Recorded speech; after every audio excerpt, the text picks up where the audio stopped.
Australia's involvement in the First World War is widely associated with the troops on the ground. But what about those who served from the air? The nation's only collection of flying World War I aircraft is on display in Caboolture to help educate the public about their role in history. Majestic and deadly, these replica World War I fighter planes with original parts provide a rare glimpse into wartime history. Andrew Carter painstakingly restores and replicates the planes with a team of fellow enthusiasts from the Australian Vintage Aviation Society. He says piloting the aircraft is a uniquely challenging experience. We have a lot more experience than the pilots of those days. We're struggling sometimes just to fly them and get them down safely, yet alone to be able to operate them as a weapon of war like these young men were doing, sometimes with as little as 40 hours flying experience behind them.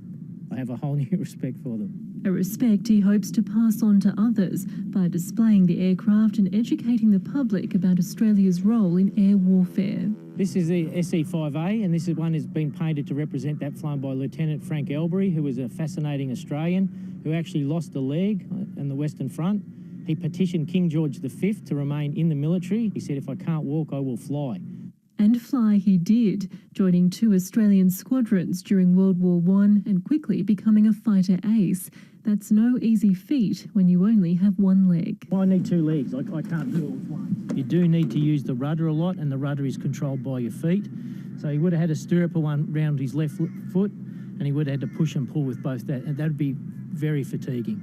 With the only collection of flying World War I aircraft in Australia, aviation history comes alive at the Caboolture airfield.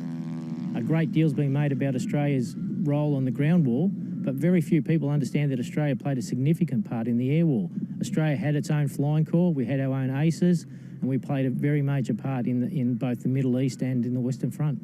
This type of aircraft, the Bristol F-2B fighter, was used by the Australian Flying Corps in the Middle East, and this exact position was often manned by Lawrence of Arabia. Australian crews would fly him over Turkish positions to plan his attack.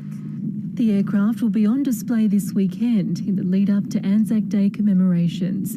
Candice Prosser, ABC News, Caboolture.